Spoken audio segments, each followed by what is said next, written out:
తీపి కన్నా ఇంకా తీయనైనా తేనె ఏది అంటే వెంటనే నీ పేరని అంటానే.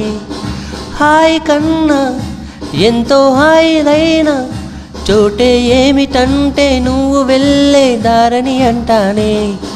నీలాకాశం నా నీలం ఏదంటే నీ వాళ్ళు కళ్ళల్లో ఉందని అంటానే. అప్పుడో ఇప్పుడో ఎప్పుడో కలగన్నానే చలి, అక్కడో ఇక్కడో ఎక్కడో మనసిచ్చానే మరి.